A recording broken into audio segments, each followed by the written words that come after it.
Welcome to the 13th year in the 23rd Will Miller Social Justice Lecture Series event. I'm very pleased that we have brought to Burlington Moustafa Bayoumi, author, journalist, political commentator, and professor at Brooklyn College in New York. His talk, How Does It Feel to Be a Problem? Being Young and Muslim in America, is timely and provides an important perspective that is often overlooked. This lecture series was created in honor of Will Miller, my late husband, who died in March 2005. Will was a social justice activist and University of Vermont philosophy professor for 25 years. No, for 35 years. As our logo states, he will always be remembered as a clear voice in a world of false words and disinformation. We could benefit from his energy, his intellect, his insights, and his imagination in these incredibly challenging times when disinformation is rampant and where anyone can say anything and it can be considered newsworthy, even if the information is false. This lecture series was originally designed by Will, myself, and a few of our friends to bring speakers to the Burlington community and the UVM campus to provide a radical analysis of social, ecological, and political concerns. During Will's tenure as a faculty member at UVM, he worked with student, faculty, and local groups to bring voices to our area that may otherwise have been silenced or not given a chance to be heard. Without his efforts, Will set a courageous example in speaking truth to power as a faculty member, as a union organizer, as a socialist feminist political organizer, as an anti-war activist, and as a concerned person working for social justice locally and globally. Will showed a boundless optimism and a passion for truth. His voice was powerful, especially in encouraging others, students, staff, faculty, community members, and people from around the world to speak up and be heard. He showed a personal strength and an unwavering commitment to the struggle against war and for social justice, and he helped move others into activism. He was never afraid to speak his mind, put words into action, or place himself on the line, whether before university trustees, on a picket line, at a barricade, or in each of the congressional offices. Will offered reasoned and insightful analyses into the origins and workings of capitalism and imperialism, giving us a call to struggle and a vision of a more just society. He advocated for a society where all work is valued, where truth is not silenced but nurtured, a society where all are treated as equals, that is at peace with itself, and where people and resources are not exploited. UVM should not only be a place where students and faculty learn about struggles for social justice, but it should also be a place where students, faculty, and staff continue to struggle against oppression, speak out against injustice, and speak up for justice. Will worked tirelessly for a faculty union at UVM, and he would be proud of the work United Academics is doing on campus. He would also be standing on the picket line as often as possible in solidarity with the nurses union, which is entering a third month without a contract. On our website, you can learn more about Will and the work he was involved in and see his webpage, one which might be described as packed and primitive, as he started it in the days when one had to know how to write HTML code. A link to his page can be found on our page. We bring you these lectures with the generous support from members of our community, including many of you in the audience. Thank you to those of you who have already sent in donations. If you haven't yet had an opportunity to do so, donations can be made tonight at our table at the door. Or you can mail in a donation. Our address is on our website, which is www.willmiller.org. No donation is too small. It should be noted that this lecture series is not affiliated with UVM, so donations are essential. We're able to bring these lectures to this campus through donations and through the sponsorship from a few student organizations and departments which support the topics we bring to this community. We send out information about our lectures through snail mail, email, and social media. So please sign our clipboards, which will be passed around. And if you're a student, it's helpful if you give your non-UVM addresses so I don't have to keep fixing the database. We also encourage you to friend us on Facebook. Many campus and off-campus groups and departments have sponsored this lecture. There are tables at the back of the room where you can find some more information about the work some of these groups are doing locally. I specifically want to thank Critical Race and Ethnic Studies, Department of English, Global and Regional Studies, Interfaith Center, International Socialist Organization, Middle East Studies Program, Muslim Student Association, Students for Justice in Palestine, United Academics, Peace and Justice Center, Black Rose, Rosa Negra, the Burlington Group, Global Justice Ecology Project, Vermonters for Justice in Palestine, and the Will Miller Green Mountain Veterans for Peace chapter. We thank CCTV, which records all of our events and rebroadcasts them on Channel 17 through their website so that our lectures continue to be available. Thank you to the Lecture Series Board, Fred Magdoff, Helen Scott, Michael Cassidy, Ron Jacobs, and Isaac Kreisman. This event could not have happened without your efforts. If you haven't already purchased one of Moustafa's books, after the Q&A period, you may purchase a copy for $18, right here to my right, from the UVM bookstore, and he is available for signing them. Now, I am very excited to introduce you to a very special local celebrity.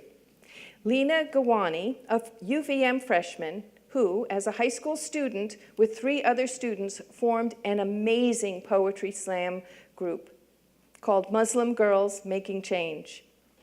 If you have had the opportunity to hear them live, you are fortunate.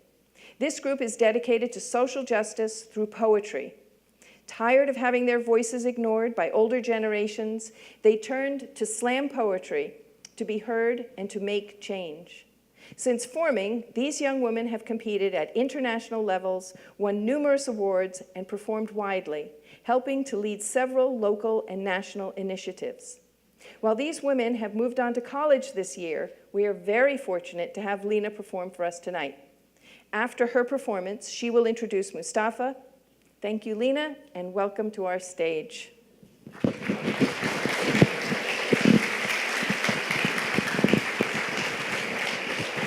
going to move? Not really. You good with it there? Yeah. Hello, everyone. My name is Lena Ganawi, and I'm 1/4 of Muslim Girls Making Change. Although, if you haven't heard, Muslim Girls Making Change is no longer a group because we all are going off to college. We're in college right now.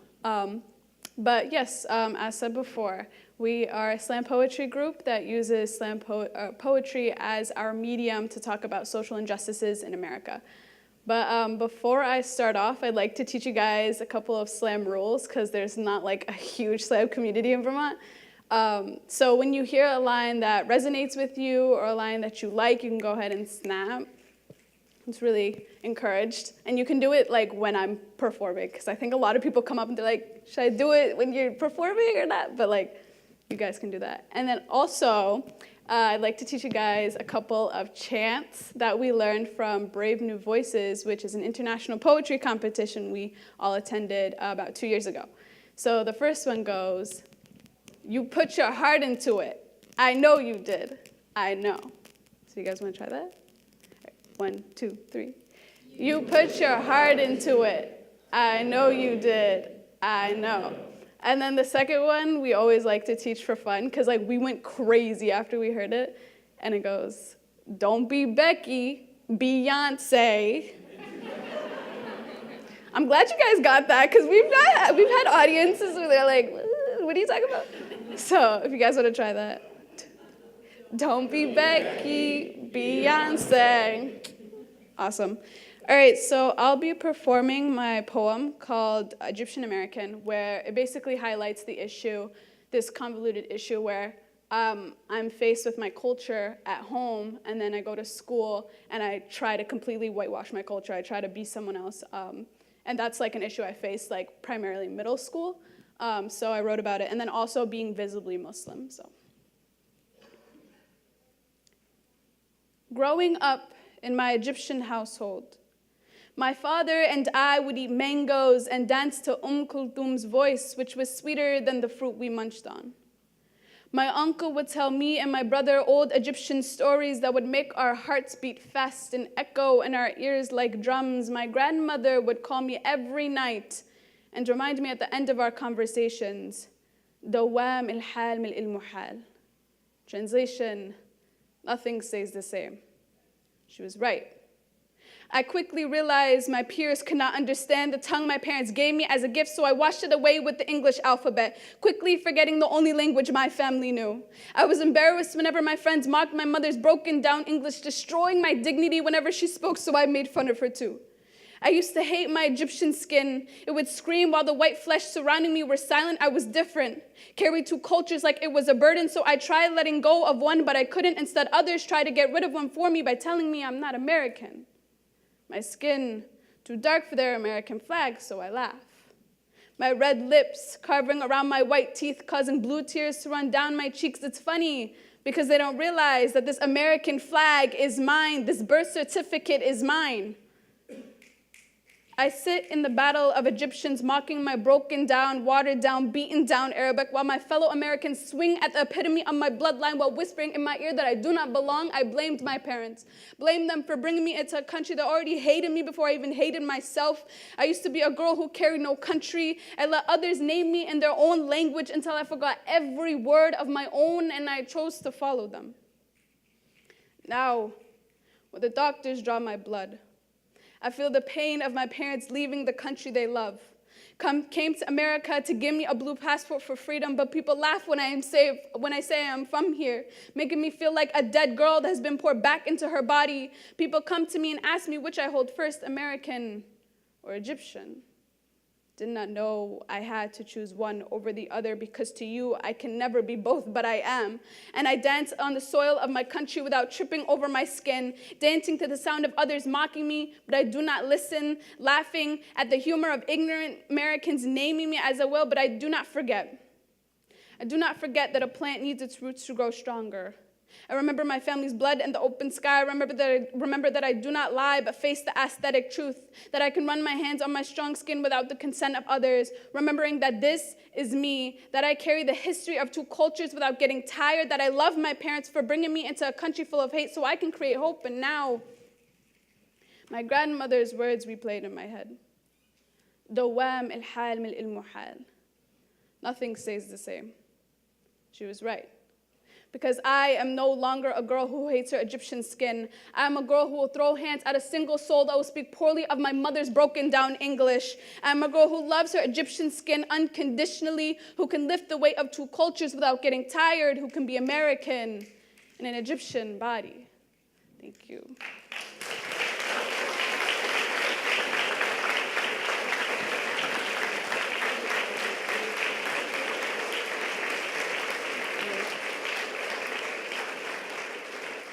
Now I have the honor of introducing Moustafa. In the US, Muslims are the most talked about but the least understood. The disregarded struggles of Muslim Americans facing discrimination has led Moustafa Bayoumi to write about what it's like to be Muslim and Arab in America. Moustafa Bayoumi is the author of the critically acclaimed How Does It Feel to Be a Problem, Being Young and Arab in America, which won an American Book Award and Arab American Book Award for nonfiction. He writes about how this nation has produced a culture of fear and suspicion of Muslims and Arab Americans and how it has threatened our civil liberties today. Many of his work sheds light not only on the stories of Arab and Muslim Americans, but also the list of modern conflicts in the Middle East that has received none of our political attention. His latest book, The Muslim American Life, Dispatches from the War on Terror, was chosen as the best book of 2015 by the Progressive magazine and was also awarded the Arab American Book Award for nonfiction. He has been featured in the Wall Street Journal, the Chicago Sun-Times, and on CNN, Fox News, Book TW, National Public Radio, and many other news outlets from around the world. Bayoumi is also a columnist of The Guardian, and his writing has appeared in the New York Times Magazine, The National, CNN, the London Review of Books, The Nation, The Progressive, and other places. Let's give a warm welcome to Moustafa Bayoumi.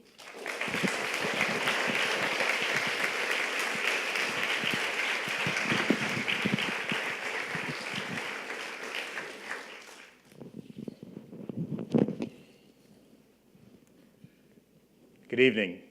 Can everyone hear me okay? If you cannot hear me, raise your hand. Nah, that's an old joke. Never mind.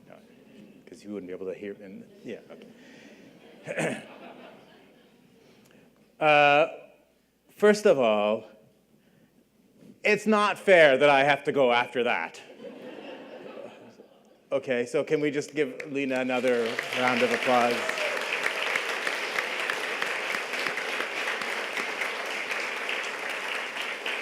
I should have gone first, I think, and then we should have had Lena.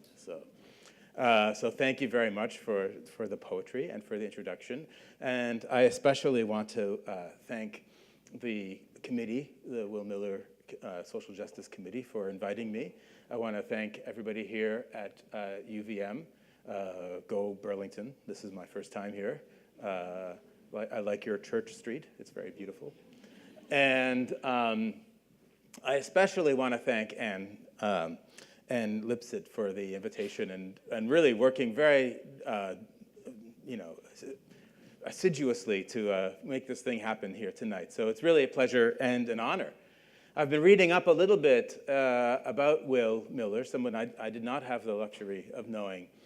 But tell me if this is true, Anne, that he had from what I read, he had a license plate that read doubt.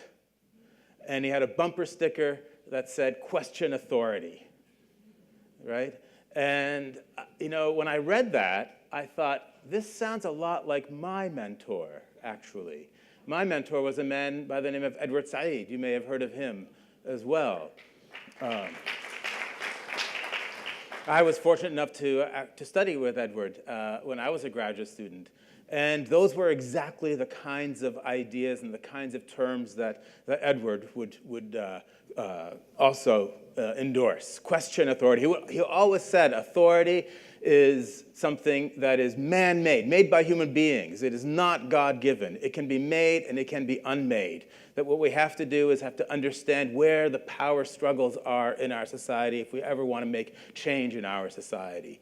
Questioning authority is one of the most fundamental responsibilities of any human being, and especially in a society such as American society, which has such slavish obeisance to authority. So I feel like the spirit of Will Miller is channeled through the spirit of Edward Said, and so hopefully I can bring you a little bit of that this evening as well. Okay. Oh, it's fuzzy. Okay, so I am here to talk to you essentially about my book, which you can see over there. How does it feel to be a problem? And this is a book that I wrote. I'm going to talk to you a little bit about how the book came about, what's in the book, and also what to think about the book now. In fact, the book is published about 10 years ago.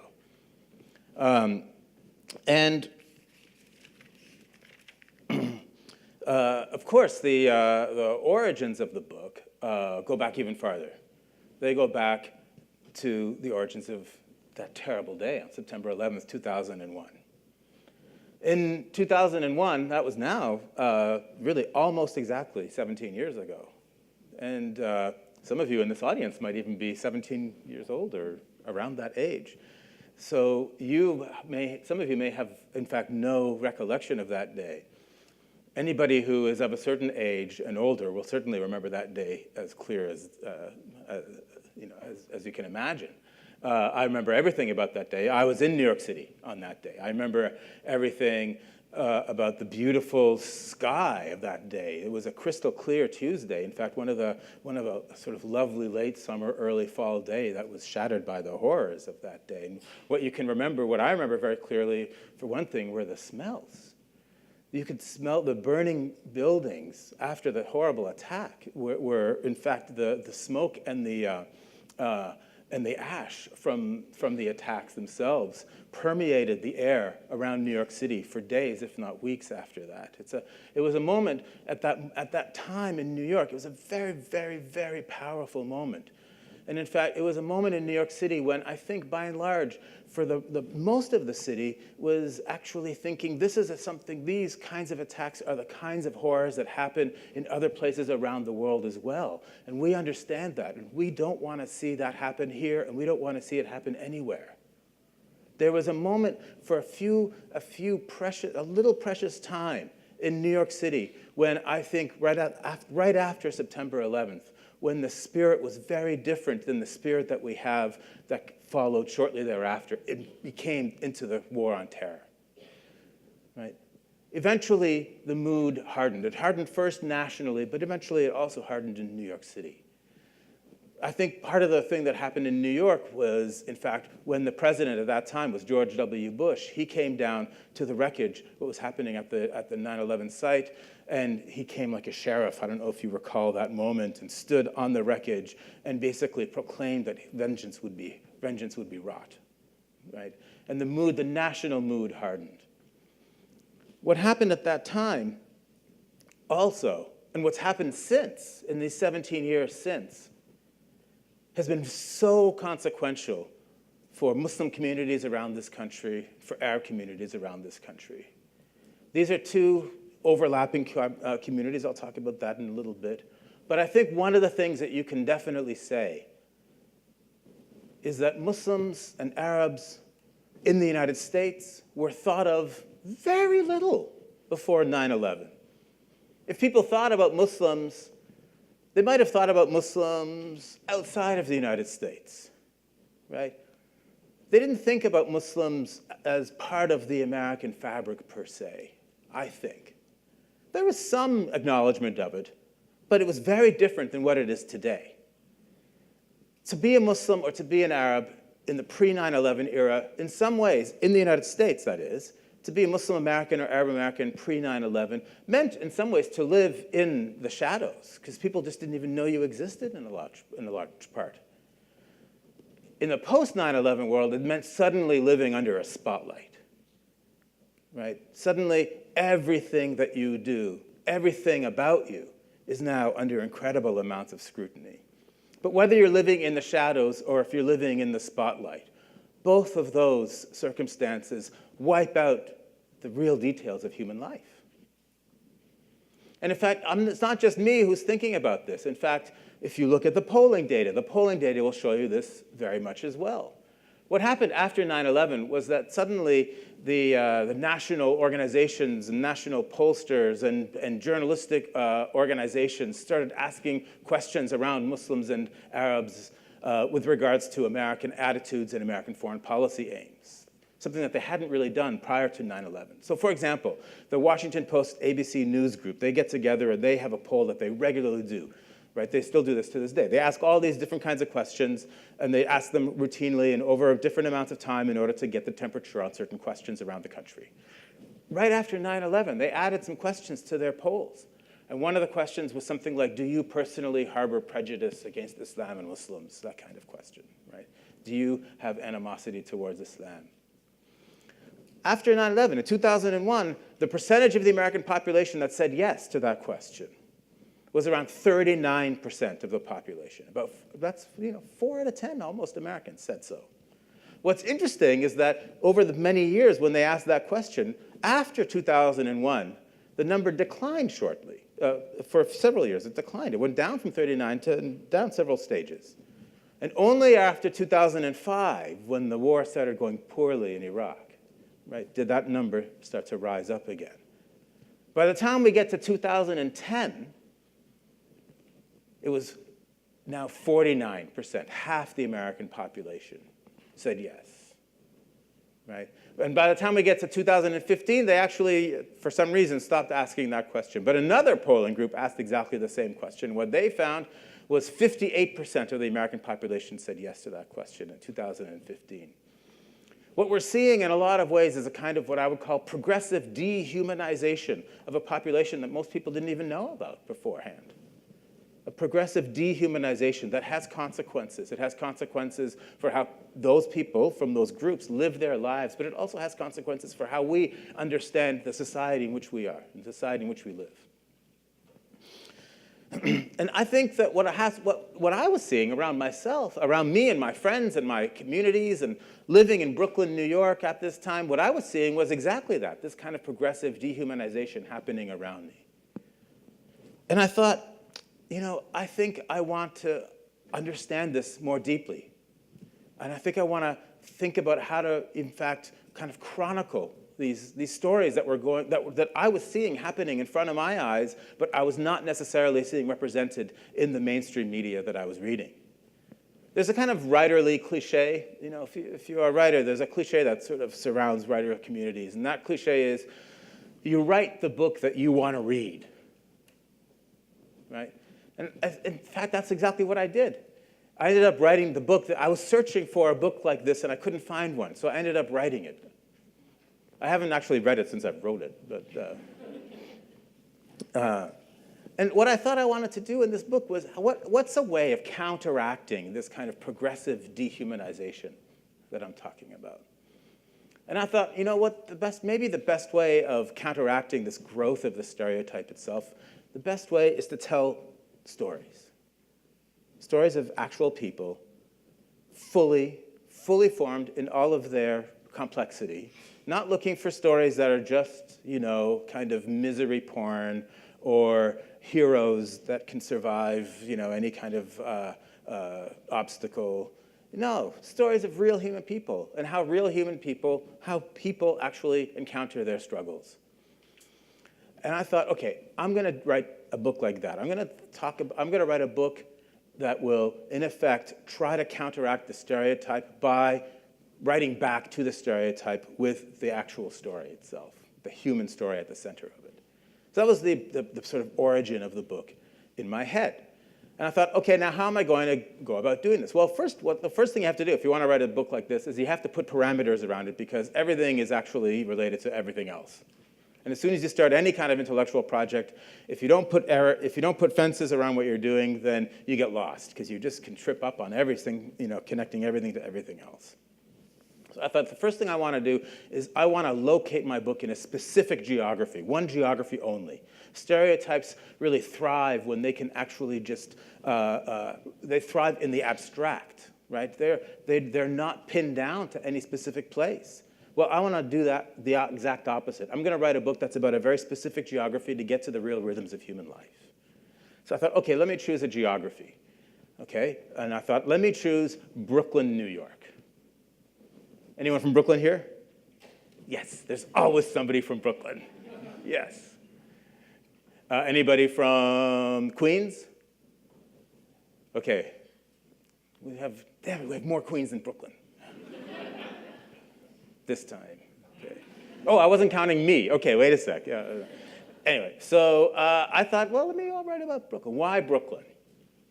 Now, the reason why I decided to write about Brooklyn were several. One of the reasons why I thought I would write about Brooklyn was in the year 2000, the US Census Bureau asked in its long form, right? And this is before the US Census was asking whether you're a citizen or not a citizen, by the way, which is now, I'm referring to a new policy by the administration that you may or may not have heard of. But the US Census in 2010, asked in their long form about Arab ethnicity. Right? And so we have an official count, if you will, about the number of people of Arab descent in the United States. Now, of course, people who work within the Arab communities around the country will say that it's a massive undercount, because this is what happens a lot with census figures. But we at least have an official number. And out of that official number, we also have a sense of, geographically speaking, where people live. So the one city that had the largest number of Arab Americans in the United States was, well, Brooklyn should be its own city. You are correct, my friends. Actually, it was New York City. Just in terms of numbers, not concentration. Right? Dearborn would have a much higher concentration, but in terms of gross numbers, New York City has more. And New York City even has more in terms of gross numbers. Brooklyn even has more than Dearborn, Michigan. Not by much, but a few more. So I could legitimately say that Brooklyn has the highest number of Arab Americans in the country than anywhere else. right? Whereas, of course, people are familiar with Dearborn, Michigan. There's a very high concentration of Arab Americans within Dearborn, Michigan.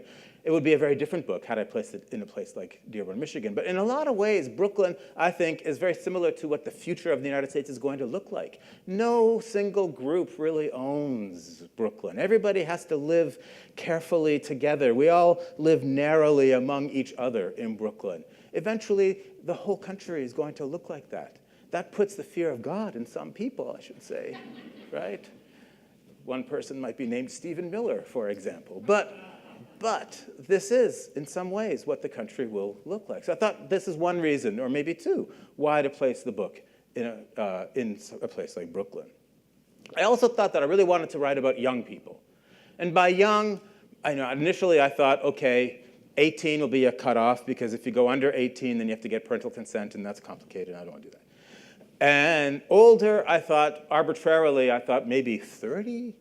Because there used to be this expression that said, never trust anybody over 30. But I've since found out that nobody under 50 has ever heard the expression, never trust anybody over 30. Am I right? Anybody under 30 ever heard that expression before? No. See? Told you. Yeah. Anyway, the point is that I ended up mostly talking to people who were in their early 20s, in their late teens, early 20s, about what their lives were like. And that, to me, was really important, because I grew up as an Arab Muslim Canadian. I grew up in Canada, right? I've lived in New York City now for a large number of years, over 20 years. But I grew up in Canada. I know what it's like to grow up as somebody who's different, as somebody who's Arab and Muslim. But I didn't know what it was like to grow up in a time when suddenly there was a lot of this massive hostility that was growing in the society around you and landing on your shoulders. And I thought that would be an inherently interesting proposition to investigate. So I wanted to write about young people. I thought I'd write about Brooklyn. I thought I would write about young people. And then the question comes up, and it always comes up, and so let me tell you why. Because I also decided that I wanted to write about Arab Americans. I didn't want to write about Muslim Americans only. Right? I wanted to write it. Now, why would I do that? Well, first, let's talk a little bit about that. Let's first say that Arabs and Muslims are two separate yet overlapping categories, correct? You remember high school math? Remember Venn diagrams? Let's think of Venn diagrams, right? And so you can be, in other words, right, that you can be one without being the other, or you can be both. And so in the global Muslim community all over the world, right, which country, this is a university audience, right? Everybody here is very learned, right, educated. What's the country that has the largest number of Muslims in its population? I knew you were smart, I could tell, right? What about number 2? Pakistan, right? And then? Malaysia? Oh, I don't think so. India, probably, yeah. Pakistan, India, Bangladesh, very close. Then maybe Nigeria, Turkey.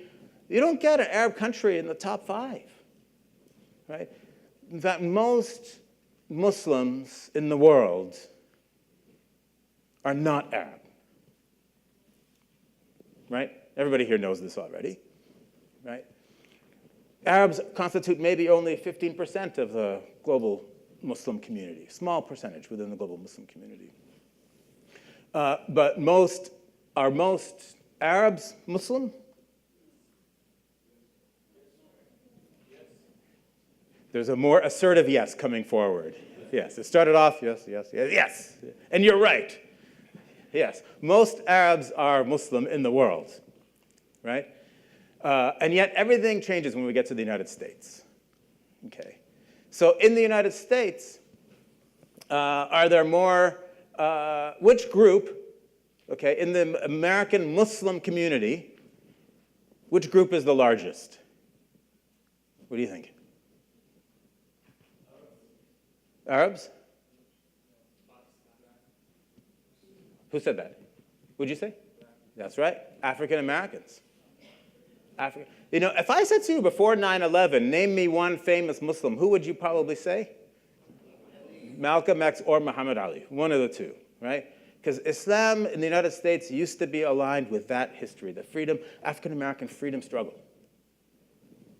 After 9/11, what happens? Somehow it gets associated with dangerous outsiders, right? We've lost something in that transition, in that change. In fact, there's a very long and deep and interesting and fascinating and important history of Islam in the United States. I don't know why we don't know this. We seem to know everything about when Donald Trump tweets, but we don't even know our own history. For example, there were large numbers of people who were brought as slaves to the United States from the western part of Africa. Many of them were Muslim in faith and belief, right? And they have incredible stories. Let me tell you one very briefly. I'll tell you one story very briefly. There was one man, his name was Omar ibn Said. Right? And he came from West Africa. He was enslaved, captured, enslaved, brought over to the United States in Fayetteville, North Carolina, thrown in with a family. If somebody bought him, he was made to work for a very cruel overseer. Right? He hated his life. He could not bear the kind of work and the kind of labor that he was asked to do or forced to do. He just had to find a way out. What he did was he ran away one day. Became a fugitive himself. He ran away. He runs into the woods, and in the woods, he starts praying. A little boy nearby finds him in the woods, sees him praying, goes back to the village, tells the people, oh, there's a man in the woods who's praying.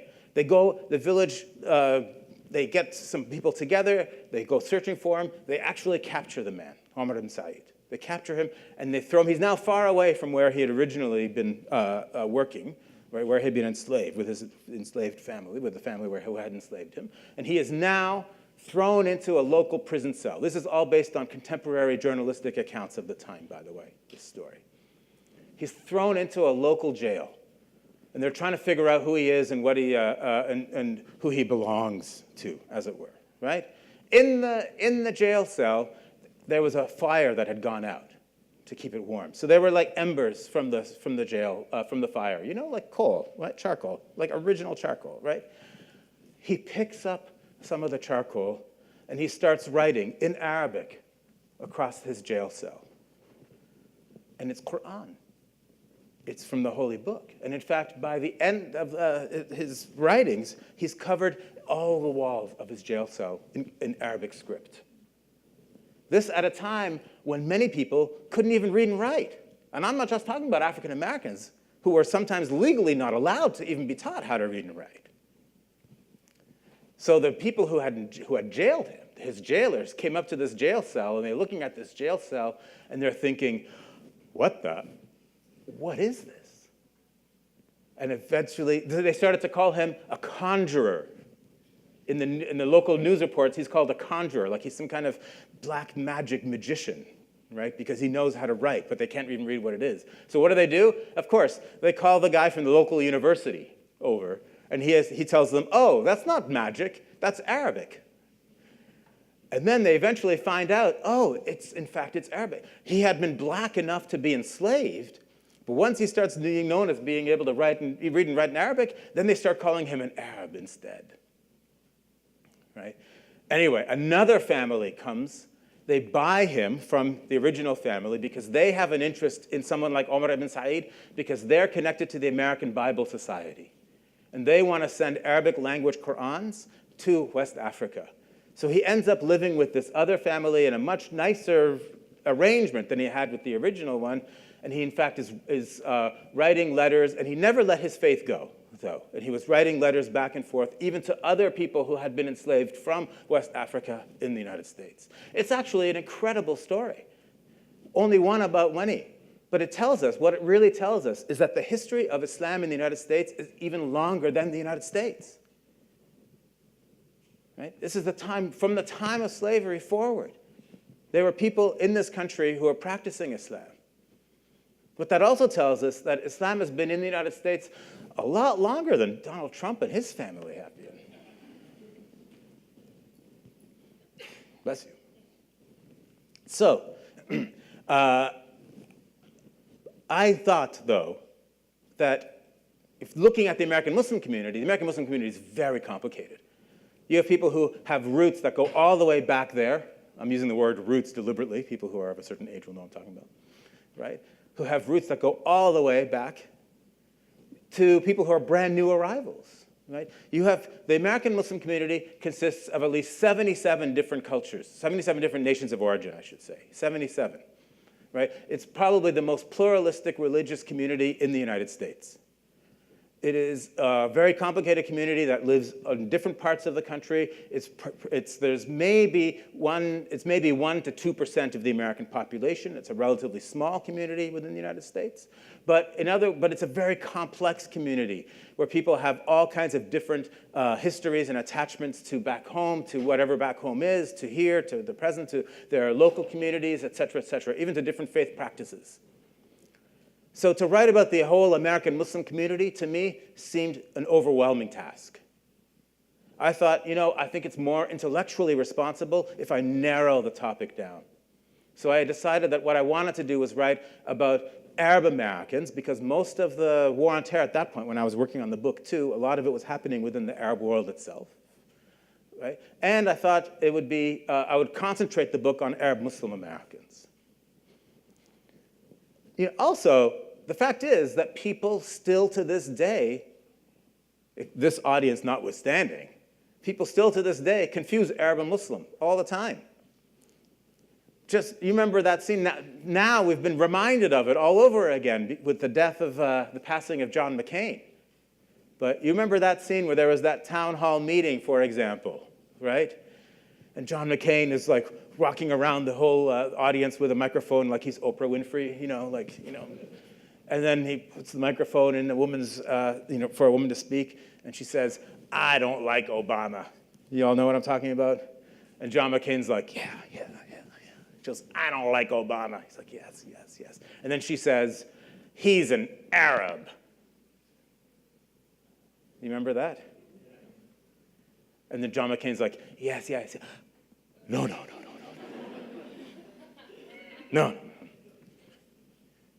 But his response was, "No, ma'am. He's a family man, a decent man." As if that's the opposite of being an Arab.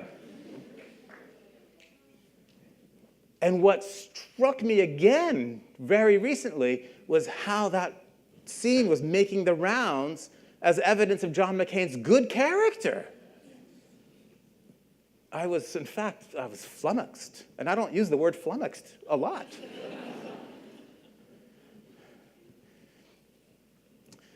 And I think that in some ways, this idea that Arabs and Muslims, in the American imagination, in the dominant American imagination, there's this barrier to understanding. It's not even that difficult, as we all know, to understand the differences and the overlappingness of Arab and Muslim. But it happens all the time. I actually travel around the country to speak about my book, and it happens all the time in different parts of the country. And I think that it's not really as much about ignorance, honestly, as it is just about a kind of substitutability of one group for another that's the other. It doesn't matter who it is. There's always going to be some kind of other. And that has consequences for those people who are in those groups, though. Real consequences. So that's what I was wanting to look at when I was writing the book. So I thought, okay, let me see if I can, write this book. So I thought, okay, I have this idea. I know the groups that I want to talk to. I know the young people, et cetera, et cetera. Let me go about and finding the real stories. And I wanted to find, new stories for me to talk about, and I could investigate them as a journalist and really report them fully and well, right?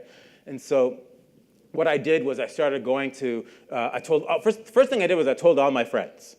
And I said, I'm writing this book. If you know any good stories, because I wanted real long, thick stories that I could write about, right? If you know any good stories of people who have interesting things that have happened to them post 9/11, let me know, okay? And so then, and I've since found out that in sociology, by the way, that's called a snowball sample, because they told their friends, and they told their friends, et cetera, right? This is a university. I have to tell you things like that, right? Okay, so, and then I went to different community organizations, and I introduced myself. I went to different legal organizations. I introduced myself, and I went to different mosques, and I introduced myself, and I told them what I was trying to do. And I was always a little bit scared when I was doing it, a little nervous. I was a little nervous. Because where I live in Brooklyn is not where the heart of the Arab American community is, right? I live in a different part. I'm an academic. I live in a different part of New York City. And as I said earlier, I had come from Canada to New York. I don't actually have long family ties in New York City. I came as a graduate student. Whereas people who live in the Arab community within New York, they all know each other very well through their family networks and their connections. So although I'm an insider, I also felt a little bit like an outsider. I was both an insider and an outsider to the community. And mind you, when I was doing the project too, it was also the same time when there was a very live terrorism investigation happening within the community. When they had discovered that somebody that had been hanging out within the community with a bunch of the young boys within the community, or young gentlemen in the community, who was one of their best friends, turned out to be an undercover NYPD operative, right? And so I thought, okay, they're going to be nervous about somebody like me coming from the outside, and I'm asking all these questions, and like, tell me your stories. And I always came armed with all the articles that I'd written with Edward Said, and I was like, look, I'm a good guy, look, you know. And then, but I was always just a little bit, nervous about it. I remember one day, I was at one of the mosques in Brooklyn, and I had become friendly with the imam there, the imam being the religious leader, right? And so it was after Friday prayer, everybody's milling around and talking, what have you. And then he's, like, a lot of people are around him, but he sees me. And he says, oh, Moustafa, I want to talk to you. Meet me upstairs in my office. So I'm thinking, okay, this is either going to be really good or really bad. He's either going to say, I have a good story for you, I know what your project is, or he's going to say, people are a little bit nervous having you around. Maybe you shouldn't come here. I didn't know. But he had other people to talk to. So I just went upstairs and I waited for him. I got really nervous. I'm just like drumming my fingers. I'm thinking, what's he going to say? What's he going to say? What's he going to say? And then he comes in and he walks straight through, sits down at his desk, right by me, sits down at his desk, pulls open the drawer, pulls out a little book, flips through the book. Ah, yes, here it is. She's 30 years old. She has a master's degree in chemistry. She's Egyptian and lives in New Jersey. Do you want to meet her?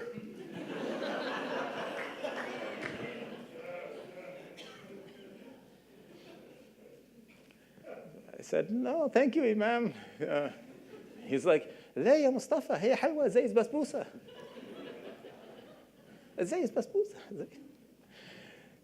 Anyway, so then she's like, she's beautiful like a honey cake, he's telling me, right? And I was like, no, thank you. So, but I thought that was a good sign, right? If they're going to try to marry you off, then I think that's like.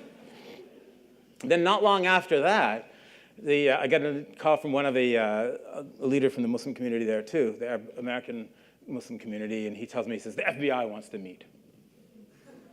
I said, really? He says, yes, they want to meet just with the leadership of the Federation.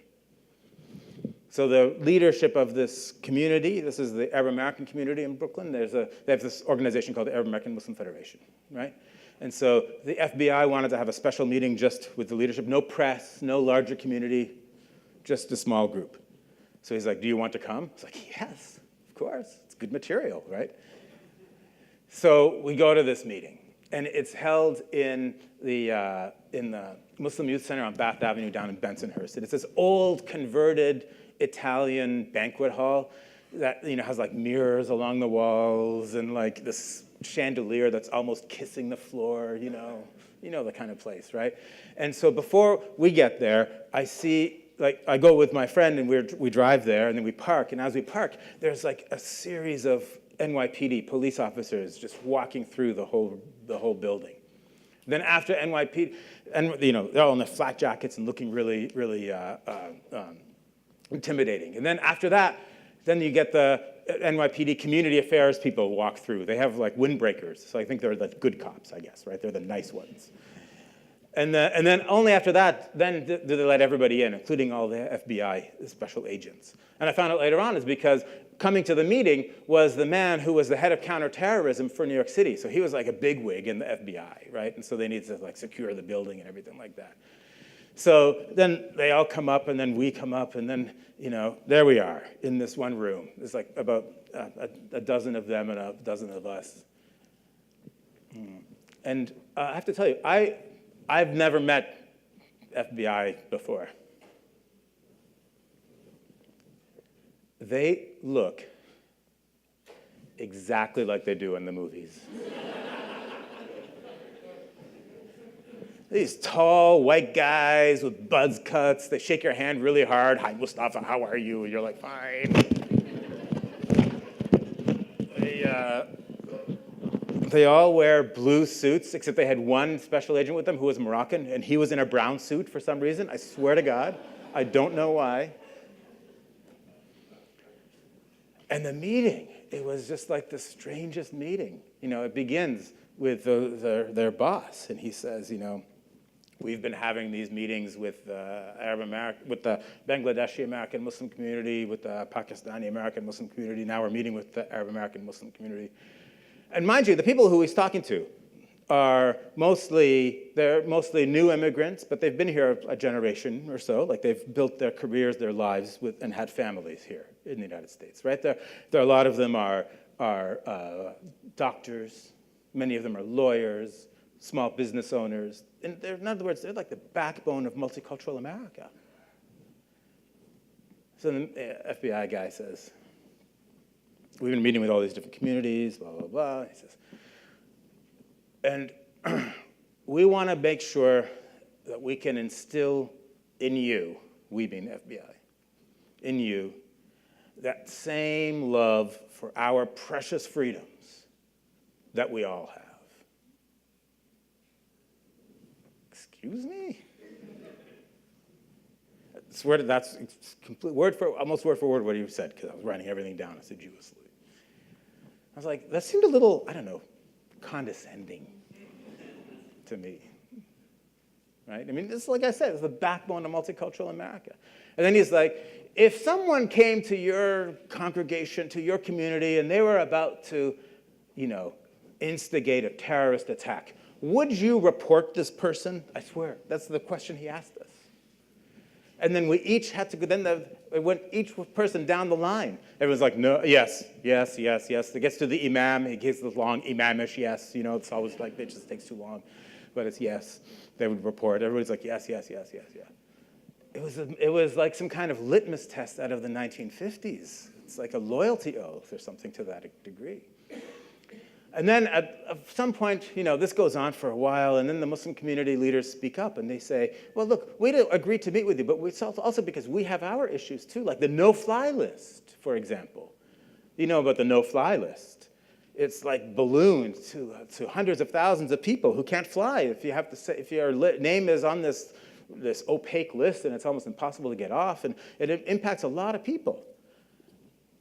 And so people are complaining within the Muslim community that happens. It's really a problem. So they start saying this. And so then one of the other special agents responds, and he says, yes, yes. This was exactly his response. He goes, yes, yes. The system is broken. The only thing I can tell you is try to get to the airport early.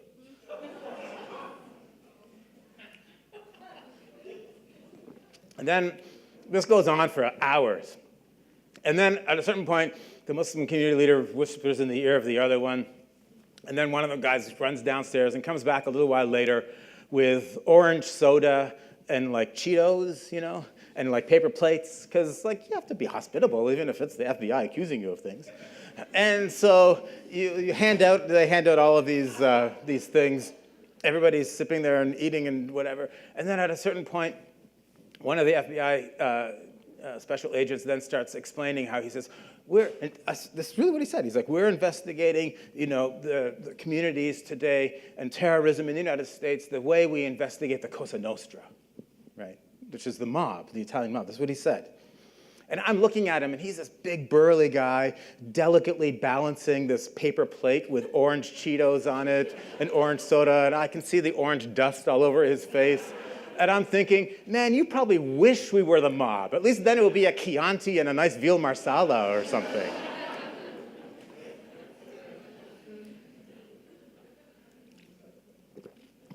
Anyway, so it was just the weirdest meeting ever. But around this time, I was starting to get to the stories for the book. I'll give you a little bit of a sense of what some of the stories are. So the book starts off with the story of Rasha. Rasha was 19 years old when I was telling her story for the book.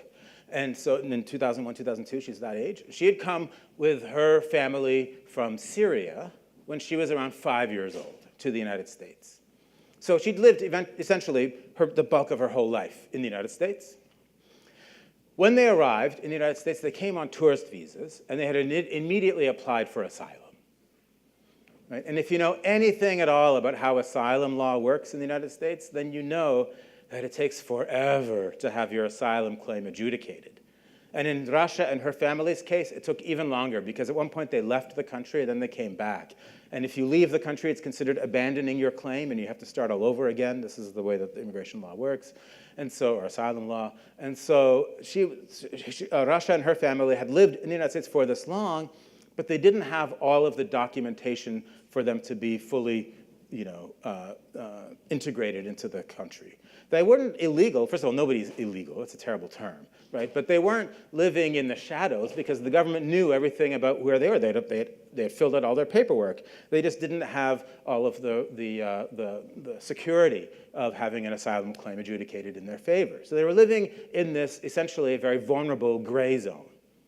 In fact, millions of people live precisely in this gray zone every day in the United States.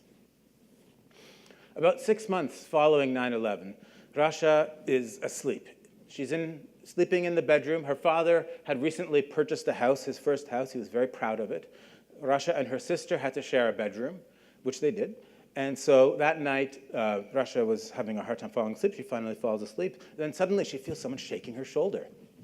She looks up, she wakes up, she's like, what? And then the woman shaking her shoulder is a woman in uniform. And she just says, get up, get dressed, and go downstairs. Get up, get dressed, and go downstairs. So Rasha's thinking, what's going on? She looks over to her older sister, and her older sister has a look of fear on her face. Like she doesn't know what's going on. And they don't know what happened. And Rasha immediately thinks, oh, somebody must have died. The woman won't say anything. She just keeps on saying, get dressed, go downstairs. So they get dressed, and they go downstairs. And already, the rest of Rasha's family is lined up sitting on the sofa. And the house is full of different people with guns and uniforms, different kinds of uniforms, just walking across all over different parts of the house. One man who looks like he's in charge with a clipboard comes up to them, tells them that he's from the FBI, that he's aware of their immigration status, that they're probably going to be deported, and that they have to, they're going to first go downtown and going to be questioned, and then they're going to be held, and then they're going to determine what's going to happen to them after that. And Rasha is thinking, what's going on? In fact, at this time, in all of those 15 years that they'd lived in the United States, Rasha's parents had 2 young boys who were born in the United States. So they were US citizens, right? They were very young at this point. So they didn't know what was going to happen to them. Rasha's father is pleading with the man who's in charge. He says, let me just call my brother. He lives in Chicago. He'll get in his car right now, and he'll drive here. He'll be here by the morning to take my sons. And the man says, no. You leave them with the tenants downstairs, and we're going right now to downtown, which is what they had to do. They go downtown, and they're separated each individually. Rasha says the interrogation was very pro forma. They showed her pictures of Osama bin Laden and said, do you know him? It was clear that they'd also been following their movements for a little while, what have you. And then eventually, that same night, Rasha and her sister and her mother are taken off to a women's jail, to Bergen County Jail. And her father and her brother are sent off to another detention facility, and her youngest brother to a juvenile facility. And Rasha has no idea what happened. This happened all in the middle of the night, right? And of course, then they have to survive what it's like to be suddenly in jail. And in jail, she says, they suddenly see that there's a whole lot of people who are in these 9/11 sweep arrests are there in jail too. And the jail is a mixed population between immigration detainees and criminal inmates, right?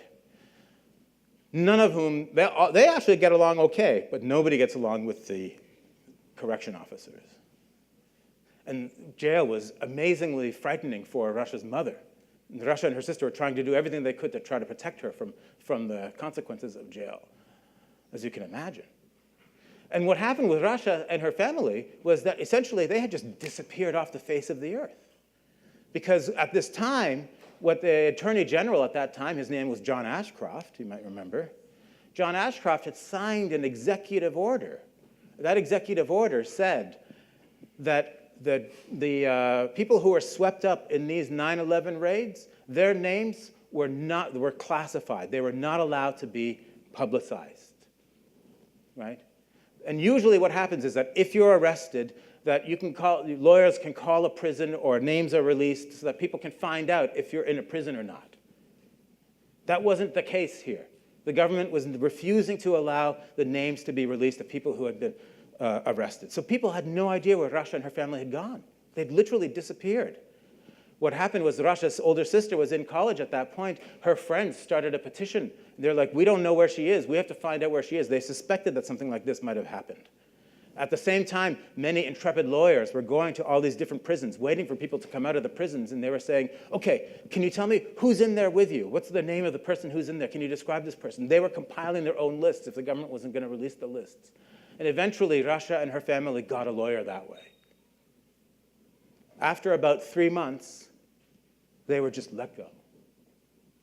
Right? They went back to their apartment, and Russia said it was eerie because it looked exactly like it had the night that they had been arrested, except there was a thin film of dust over everything. And nobody in the family wanted to talk about what had happened after that. These weird family trauma things, and people react differently to them, I think, in family circumstances. But Russia's story, and Russia, however, she was determined, though, that nothing like this should happen again. And she started to follow a course in human rights following that in her education, right?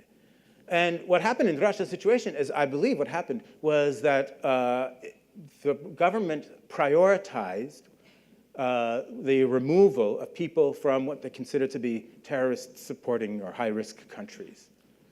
So there was a list that the government made, and they said, we want these people to be gone from the US, even though they'd done nothing wrong after 9/11. And so Russia was part of that first sweep of arrests that happened after 9/11, which were devastating to the Arab and Muslim communities around this country, and yet made almost no impression to the general American public. In fact, there were thousands of people like Russia in that situation. And years later, the Justice Department's own internal auditor, the Inspector General of the Justice Department, issued 2 300-plus page reports about these early sweep arrests. And what he said in there was that the people had been arrested essentially on nationality alone, right? And that their average stay in prison was, I can't remember if it was 88 or 89 days, when they shouldn't have been that long either. Which is almost exactly the amount of time that Russia and her family were there, too. What's a little bit different about Russia's story compared to what happened to so many other people was, first of all, it was a family, whereas for most people, it was individual. And most of them were individual males. And Russia's was a story of a family, including the women in the family. But those sweep arrests were, as I say, they were devastating to the community. I wanted to be able to tell a story like that in the book. And so that was one of the stories. Or, very quickly, I'll tell you the story of Yasmin. Yasmin she's a young woman. When I was writing the story, she's half Filipino, half Egyptian, right? She grew up in a pretty religiously observant family. And so she went to a religious school, a Muslim school, for middle school. And then when it got to high school, her father wanted her to go to the local high school, the local public high school, because he thought the education there was better than at the Muslim high school, at the private Muslim high school. And he really had big plans on her to be a doctor. He's like, you got to be a doctor. You might be able to relate to this, yeah. And so Yasmin goes to school, and as she's walking the corridors, she sees that there's elections coming up. First time at the school, she sees that there's elections coming up for student council, student government. She's like, oh, I can do that. I want to run for it. She's ambitious, right? And then she thinks, nobody's going to vote for the girl in hijab. Right? She wears the head cover. And then she thinks, you know what, I'm going to try anyway. And at her school, they have very strict campaign finance laws, or the equivalent thereof. Right? So in order to be on the ballot, you have to get a petition with so many signatures. They all have to be in pen and not pencil. You have to, if you're on the ballot, you can make posters, but they have to be hand-drawn, no photocopies, and all of this sort of stuff. So she does everything, follows all of the requirements to the T, and then she gets a call after the election from the COSA. The COSA is the Coordinator of Student Affairs. Right? He's the faculty member at the high school who's in charge of student government. So he calls her and he says, oh, Yasmin, congratulations. You are secretary. Now, she was on the ballot for being secretary. She thinks, that's great, wonderful. This confirms everything she ever thought about American democracy, right? So then she, over the summer, this is going to start in September.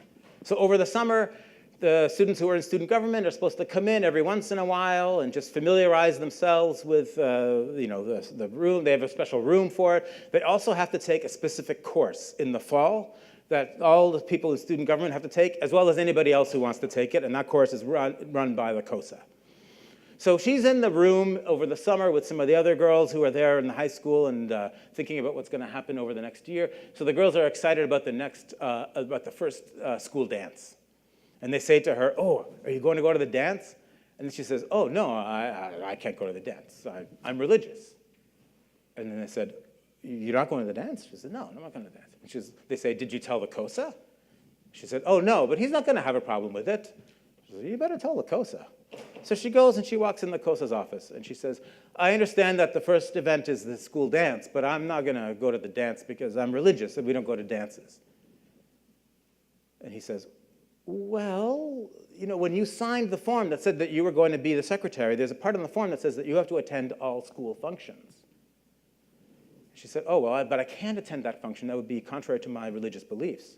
He says, you have to, if you're in this position, you have to attend. She's like, well, maybe I could set up and take down, but I can't be at the dance. And he said, no, you have to be.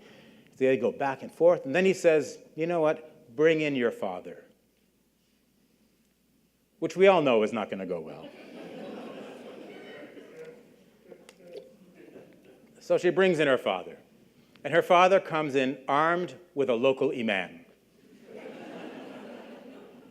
African-American imam who grew up in Brooklyn. He's like, I grew up in Brooklyn. I went to those high schools. I know what happens in high school dances. She's not going to a high school dance. Right? So they have it back and forth, whatever. The long and the short of it is the school essentially forces Yasmin to resign her position. And she thinks she can't believe it. She thinks this great injustice has happened. So she starts looking for ways to remedy this injustice.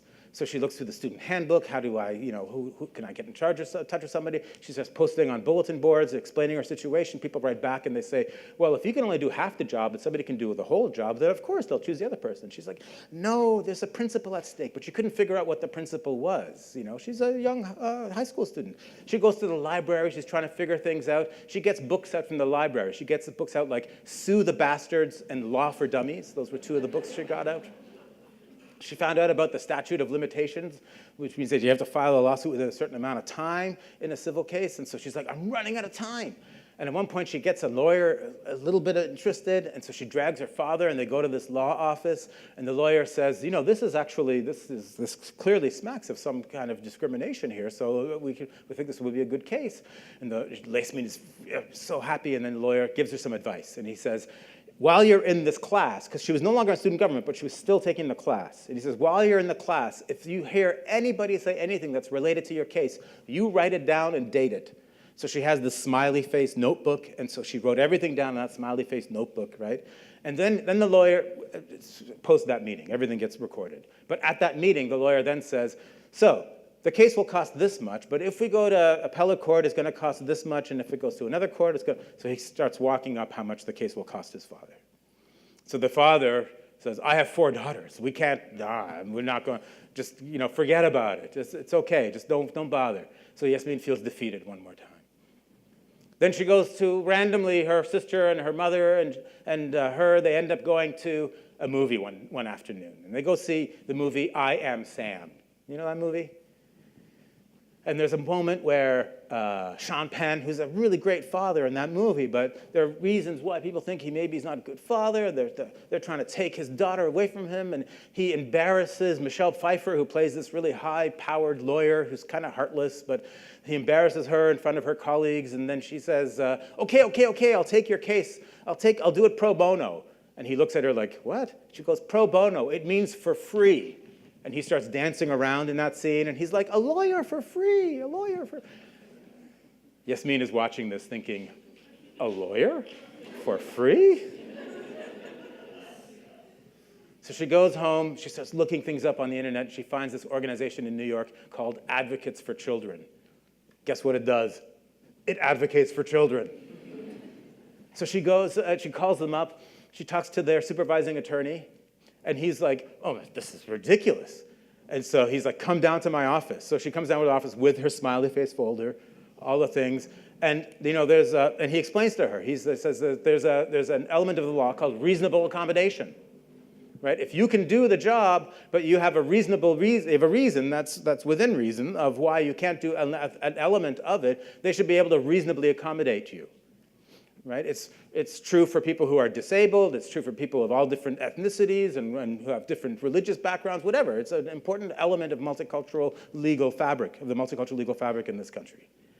So he explains that to her. And then he also finds out that meanwhile, Yasmin had been forced to resign her position. At the same high school, Greek students had gotten off who were in student government, didn't have to go to events for Greek Easter. Jewish students didn't go to events because of Jewish holidays. And one girl didn't go to her events because it was her Sweet 16 party. So he's like, okay, this is ridiculous. So he calls the school and he threatens a lawsuit. And then immediately the school caves. Okay, so they rewrite their bylaws just in time for Yasmin to actually run as for the president of the school, the student council. And she's running that, and she does. And she runs against the most popular guy. He's like the Bill Clinton of Fort Hamilton High School. He's like a natural-born politician. And I won't tell you how it turns out, so you'll buy the book. That's right over there. Or, very quickly, lastly, I'll just tell you a little bit about Omar. So Omar is half Palestinian, half Chilean, right? And he was a communications major in university, in college. He's really good at it. And then in his final year, he did a internship at Al Jazeera. You know Al Jazeera? What's Al Jazeera? News channel, exactly, right? And he was doing an internship at Al Jazeera Arabic, right? It started off as an Arabic news channel. Now they have Al Jazeera English, which is a decent channel, actually, I think. Nowadays, it's actually better than the Arabic one. But anyways, that's neither here nor there. And so he's doing this internship at the UN office of Al Jazeera. And he loves it. He loves it. He's working with like this guy who's like kind of a symbol of excellent journalism within the Arabic journalism world. At the UN, he gets to meet Kofi Annan and Condoleezza Rice. He sets up interviews. He does all kinds of background research. He travels to different places to get stories. He's really good at what he's doing. And he can't wait to do it for a future. He really wants this to become his career, right? And there's a reason why. I mean, everybody wants a career job. I'm sure everybody here wants a job that's going to be a good, fulfilling career. But Omar had another reason. He was in love. There was another woman in his life, also Palestinian, and he wanted to marry her.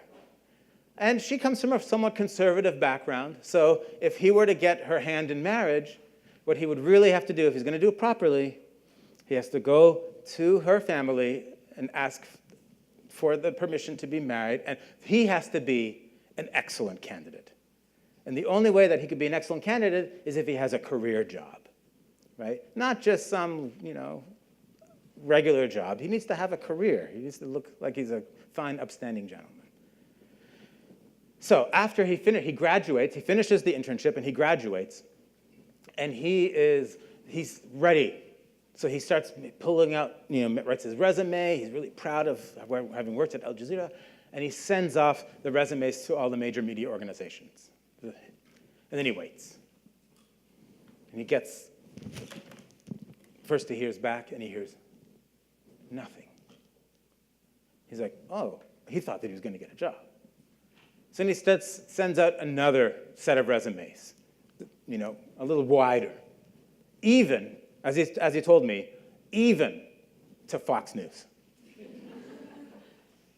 Okay. Nothing. Sends out more. Sends out more. Keeps sending more and more and more and more resumes. Every morning he's just like printing out resumes, sending them. He's starting to get so demoralized. Something that I think we can all identify with on some level, right? But for Omar, he couldn't figure out if it has anything to do with who he is. So one day, because he has an Arabic name and a Muslim-sounding name, right? And so one day for the summer, he's just going to work to get some pocket change. He's going to work in an organization that his father has a connection with.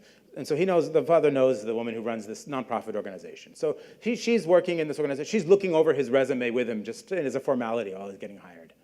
And she knows about his situation. And she looks at the resume, and she sees the sign for Al Jazeera. And she says, Omar, you're trying to get a job in media, but don't you know how, the U.S., they hate Al Jazeera. And this was a time, by the way, when the U.S. government had actually bombed Al Jazeera's offices in Afghanistan and in Iraq and all that stuff, right? And so her advice was that Omar remove that line from his resume.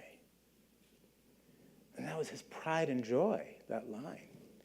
So when I was interviewing him for the book, that was at that moment. He had just removed it, and he had still sent this resume around, and he didn't know. He couldn't figure out, is it him or is it not him?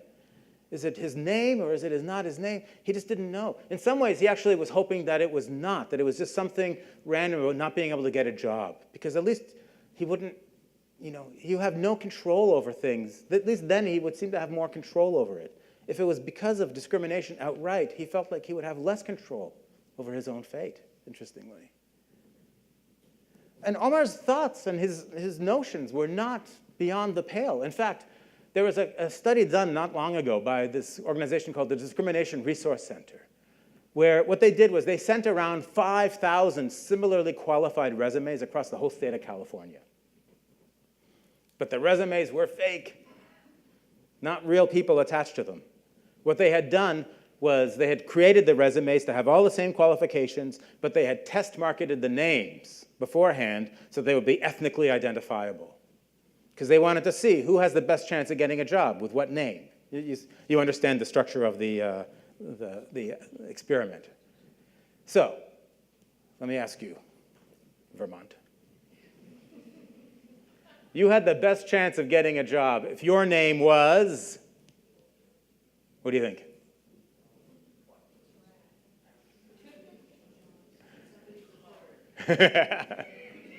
Heidi McKenzie. And you had the worst chance of getting a job if your name was Abdulaziz Mansour.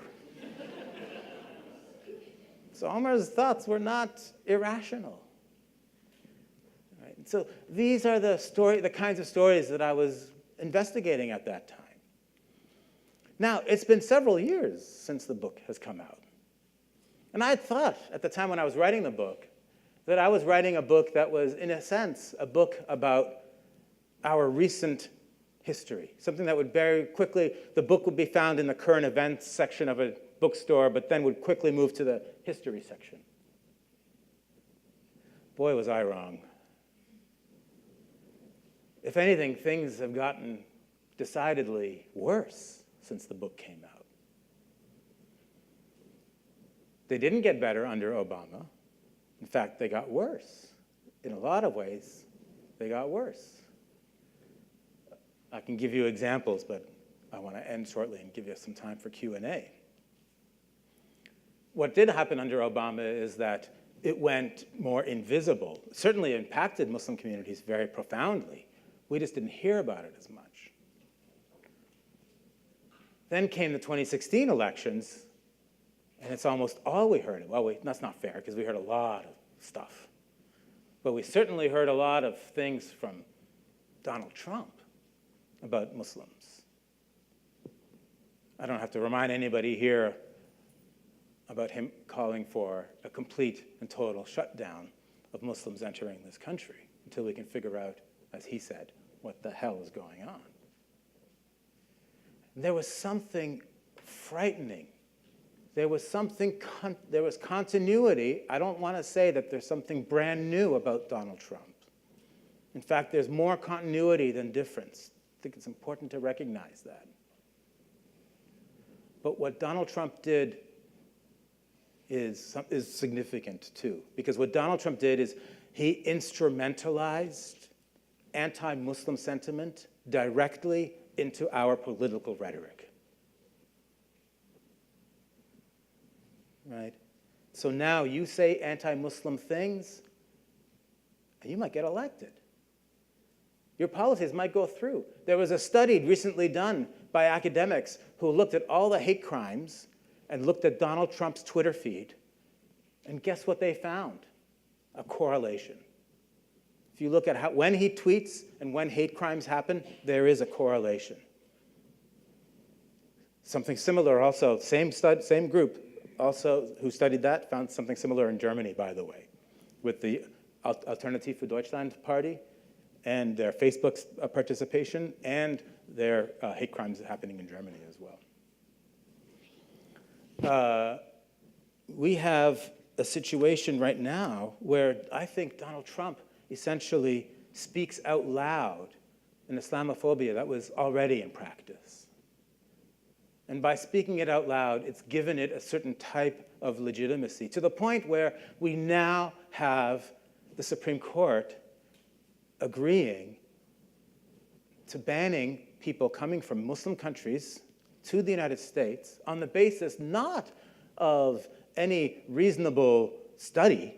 The government's own studies show that it's irrational, but on the basis only of our national prejudices. There's a direct line that goes from Chinese exclusion laws of the late 19th century to Japanese internment in the middle of the 20th century to the Muslim bans of today. And we don't know where the Muslim bans are going to go even from today forward. Right? They're supposed to be in perpetuity until they're removed, and there's within the Muslim ban discretion for them to add countries as well. So we're losing, I think, a lot under this regime. And I want to end just with a couple of sentences. Hope may be harder to find these days than we would like, but it hasn't disappeared.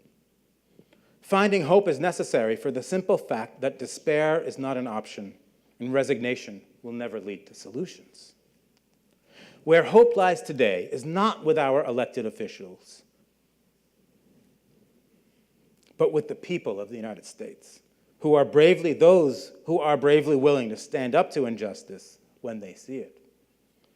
During a cold weekend in late January 2017, tens of thousands of people ran to airports across the country to protest and block Trump's first attempt at a Muslim ban. I don't know if people remember that. It was phenomenal. This rapid mobilization was one of the most inspiring things I have ever seen, and it's been followed by tens of thousands of other lesser-known but no less meaningful acts by individuals in support of Muslims, immigrants, refugees, and others. In these acts of solidarity lies an important lesson that we have been learning profoundly since the election of 2016. As a nation, we all share in the responsibility to take care of one another. And since the health of a nation is directly related to the state of its weakest members, the fight for the rights of Muslim Americans, or immigrant Americans, or Native Americans, or African Americans, or LGBTQ Americans is the fight for the rights of all Americans. In his 1964 speech, titled The American Dream, the Reverend Dr. Martin Luther King Jr. told his audience at Drew University a simple but important message. King began his address by describing the schizophrenic personality of the US, where, quote, on the one hand, we have proudly professed the great principles of democracy, but on the other hand, we have sadly practiced the very antithesis of those principles. He followed by telling his listeners that, quote, the shape of the world today does not afford us the luxury of an anemic democracy. King then offered a pointed solution to these problems, a solution that he delivered almost in form of a commandment. Quote, we must all learn to live together as brothers and sisters, he said, or we will all perish together as fools. King's commandment was true in 1964, just as it was true in 2001. And it remains true today. And it'll be true tomorrow, too. Thank you very much.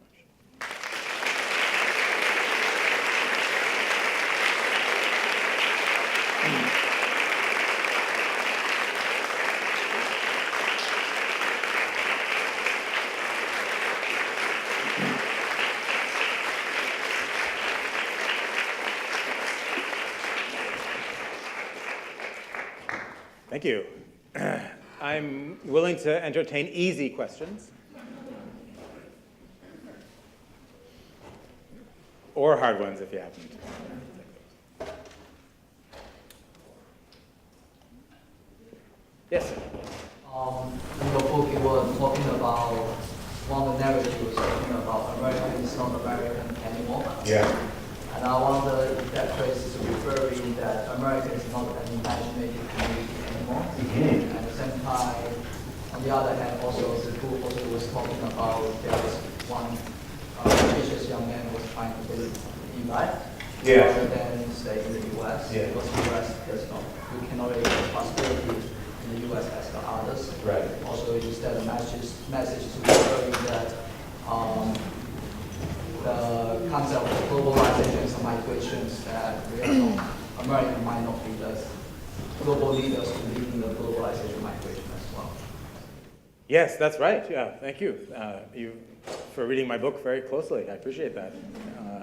The gentleman is specifically talking of a chapter on Akram. I didn't talk about Akram in today's talk, but Akram is a young guy who also Palestinian. The Brooklyn Arab community is there's a lot of Palestinians, a lot of Lebanese, Syrians, and Egyptians and Yemenis. That fundamentally that makeup. Akram works in a family store, what we in New York call bodegas. Everybody knows the kind of corner store, right? In fact, in New York, like almost all the corner stores are Yemeni or Palestinian owned and run, except the ones that have really nice waxed apples and things. Those are often Korean, right? So you can tell by the apples, like what the. But the corner store is like such an important part of Arab American life that I knew I wanted to tell a story about what life is like in the corner store. And so I told Akram's story. And I hung out with him and his friends. Like I ended up hanging out a lot with people for this book, mostly at like places like shisha cafes. You know what a shisha cafe is? Like the hookah, like at hookah, water pipe, yeah. And Dunkin' Donuts. They love Dunkin' Donuts too. So I hung out a lot at shisha cafes and Dunkin' Donuts writing the book. So after work, these guys, they would, they go to school full time and then they also work full time. It's crazy hours in order to make a living for themselves and their families. And so I would go and hang out with them. And then after work, they'd go often to the shisha cafe and just sit around and talk. And their dream was interesting to me because their parents had come to the United States with the American dream. We all know what the American dream is. It's so mythologically powerful in this country. Everybody knows what it is around the world, right? It's what Ta-Nehisi Coates calls the American nightmare because it doesn't actually apply to everybody. But so with Akram and his friends, it was interesting. His parents had really come with the American dream in mind for their children. And the children, who were now working all of these hours in the stores, enduring more and more prejudice and bigotry and complications, smaller and smaller economic possibilities, they started to have other dreams. And for them, Dubai started to look really flashy and really, really opulent and really desirable. So I talk about in the book that the parents came for the American dream and the other generation started to have the Arab American dream. which was actually to go back to Dubai. It was interesting. And I think it does show that the United States is starting to lose, if not hasn't already in process of losing, that sort of central place in the world economy and also the world's mythic imagination of where to go. I mean, I haven't seen the movie yet, but I believe Crazy Rich Asians will be another version of that with Singapore, in a sense, right? And so, yeah, I think it illustrates the changing nature. I think that chapter in your question gets at the sort of changing nature of what the status of the United States is internationally. And so I was hoping to be able to tell that story through Akram's story. Thank you. Any other questions? Yes, sir. What was the hardest part about writing this book? The hardest part? I think the hardest part, that's a good question. I think for me, the hardest part was feeling that sense of responsibility that I really had to be fair and complete to the people that I was writing about.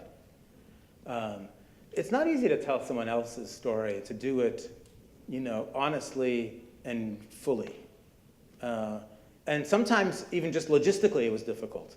As I say, many of them work many complicated hours. The Arab American community and the Arab American Muslim community in Brooklyn is essentially a very working class community too. So they are working a lot and doing a lot of really tough. The demand on their time is really tough. So just finding time to meet was difficult sometimes. Or not only that, for example, when I was interviewing Rasha for her story, that also had certain logistical challenges. I'll tell you, this isn't in the book, but I'll tell you. For example, Rasha's family, they were not super keen on her involvement in the project. They didn't say, don't do it. But as I said, as a family, they didn't really talk about what had happened in their situation. And so when Rasha said that she was going to do this project with me, when she told them, they were like, But that raises some questions, not even just logistical questions, like where do I interview her? Because I didn't want to interview her. I did some interviewing, for example, in Starbucks. I don't want to interview Rasha. Rasha's story is very personal and intimate. You can't interview somebody about that in Starbucks, right? I couldn't go to her place because her family wasn't so keen on it. That kind of leaves my place, but that's kind of improper, right? Her coming over to my house, and so I thought, well, what am I going to do?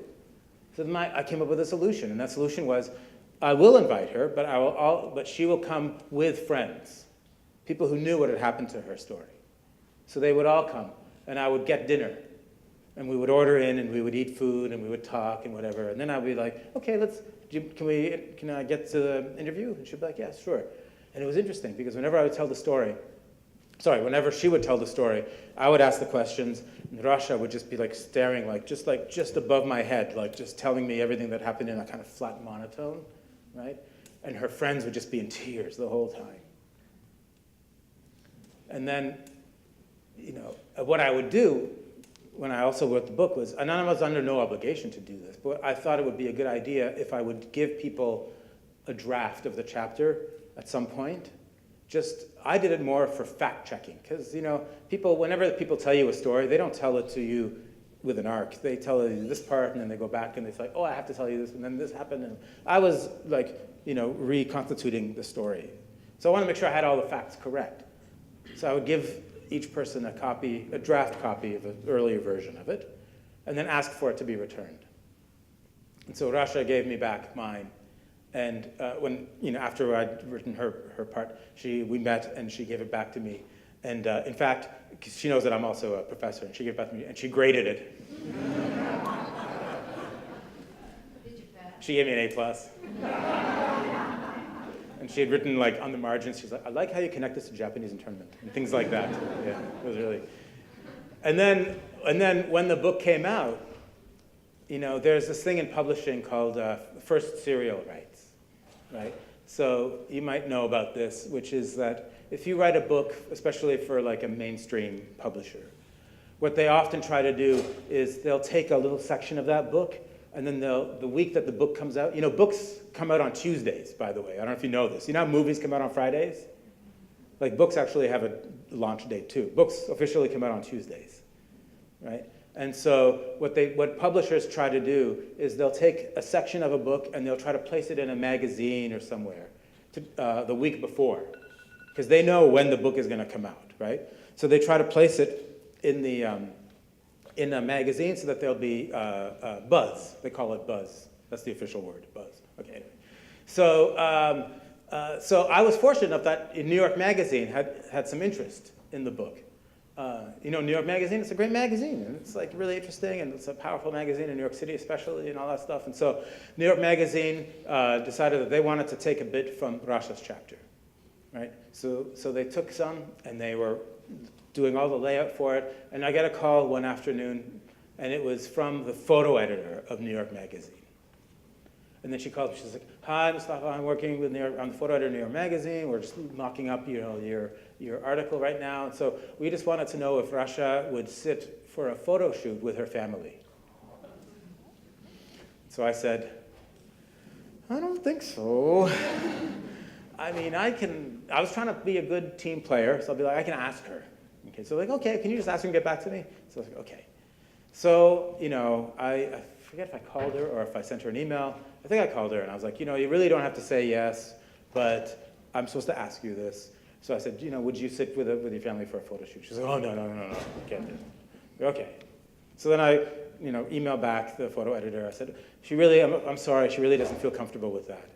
And then the photo editor writes me back. She's like, oh, I guess we could do some kind of graphic, but a photo would just be so much better, photo spread. So then she writes me back later, and she's like, what if she did a photo shoot with her friends? Because there's 2 friends that are important and mentioned in her story as well.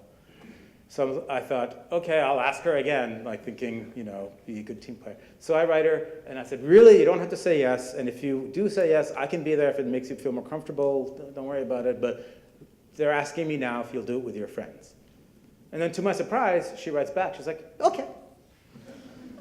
So then I didn't even go. So then they go and do this photo shoot at like a park, and then she comes back, and I email her, and I'm like, how was it? She goes, that was so much fun.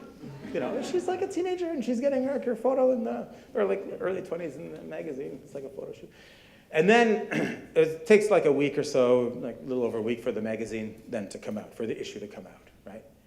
But I know exactly when it's going to go live. And I know it's going to go live on the website, and that morning that it's going to be on the newsstands. So I'm excited. I won't lie to you. I was excited to see it in print, whatever. So I'm waiting up. It's like 2 a.m., and I see it go live, right? So then I quickly dash off an email to her, and I say, it's up. Here's the link, right? And then I go to sleep.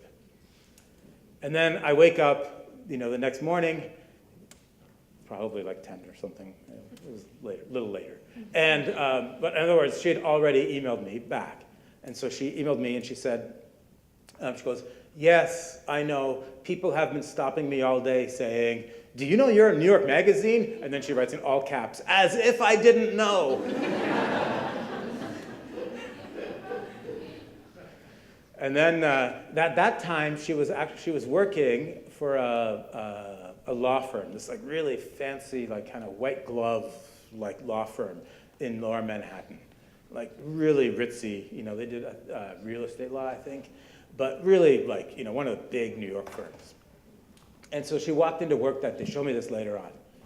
And so she walked into work that day, and there's a note for her, like in her little cubicle thing, and it said that one of the partners wanted to meet her.